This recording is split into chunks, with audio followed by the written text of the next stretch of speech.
আলহামদুলিল্লাহ। বন্ধুরা সবাই কেমন আছেন? আমরা যারা লিডার হতে চাই, ইভেন এমনকি রাষ্ট্রের নেতা যারা আছেন, রাজনীতির সাথে যুক্ত যারা আছেন, সংগঠন যাদের আছে, সবাই কিন্তু আসলে বৃহত্তর একটা লিডারশিপ পছন্দ করে থাকি। কিন্তু আসলে আমরা কিন্তু ভুলে যাই উদারতা জিনিসটা। উদারতা আসলে কি? উদারতা কোথায় প্রদর্শন করতে হবে? এই ক্ষেত্রে অনেক লিডার আছেন, অনেক সংগঠন প্রধান আছেন বা অনেক রকম ব্যক্তিত্বের অধিকারী থাকতে পারেন। সেই জায়গা থেকে দেখা যায় যে উদারতা জিনিসটা আমরা তখনই তাকে নেই, যিনি আমার পক্ষের লোক, তাকে উদারতা দেখাই। এইটা কিন্তু উদারতার সিম্বল নয়।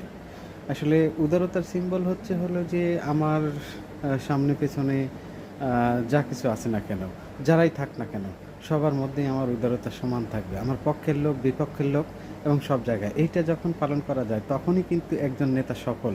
একজন ব্যক্তি সফল লিডার হতে চাইলে বা তার যদি কোনো সময় পতন আসে সেই ক্ষেত্রেও দেখা যায় পরবর্তীতে সে তার এই উদারতার গুণে কিন্তু আবারও তার ওই পূর্বের স্থানে নিয়ে আসবে।